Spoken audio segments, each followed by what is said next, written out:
Prosalina sebanyak 659 tenaga honorer atau non-ASN di Jember terpaksa dirumahkan karena tidak lolos seleksi administrasi dalam rekrutmen pegawai pemerintah dengan perjanjian kerja P3K tahap kedua. Keputusan ini mulai berlaku sejak hari Kamis 13 Februari 2025. Dengan tambahan ini, jumlah total tenaga non-ASN yang berpotensi dirumahkan oleh Pemkab Jember kini mencapai 2.863 orang. Anggota Komisi A DPRD Jember Muhammad Hafizi Holis menyoroti dampak besar dari keputusan ini. Menurutnya, banyaknya tenaga non-ASN yang dirumahkan tidak hanya berpengaruh pada individu yang kehilangan pekerjaan, tetapi juga berdampak pada keluarganya serta layanan publik secara luas. Sektor yang paling merasakan dampaknya adalah pendidikan dan kesehatan. Sebagai legislator dari PKB, Hafizi menegaskan bahwa fraksinya harus bersikap tegas dalam menangani masalah ini. Ia mendorong agar persoalan pemberhentian tenaga non-ASN dibahas secara serius dalam panitia khusus Pansus DPRD. Apalagi dari 2.000 lebih tenaga yang dirumahkan, sebagian besar berasal dari Dinas Pendidikan dan Dinas Kesehatan. Jika tidak segera ditangani, layanan pendidikan dan kesehatan di Jember bisa terganggu, bahkan lumpuh.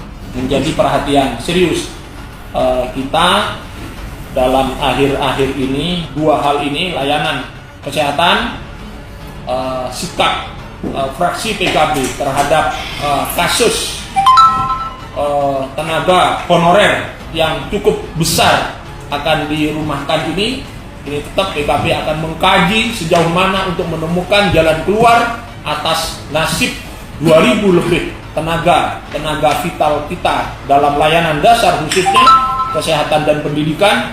Ini harus kita temukan dan harus kita urai bersama. Sementara itu, Kepala Badan Kepegawaian dan Pengembangan Sumber Daya Manusia BKPSDM Jember Sukowinarno menjelaskan bahwa dari 4.503 pelamar P3K tahap kedua, sebanyak 659 orang tidak lolos seleksi administrasi. Beberapa alasan utama mereka gagal adalah masa kerja yang kurang dari 2 tahun, masa kerja yang terputus dalam 2 tahun terakhir, atau bukan berasal dari instansi Pemkab Jember. Beberapa pelamar berasal dari luar Jember, bekerja di instansi vertikal atau sebelumnya mengabdi di lembaga swasta.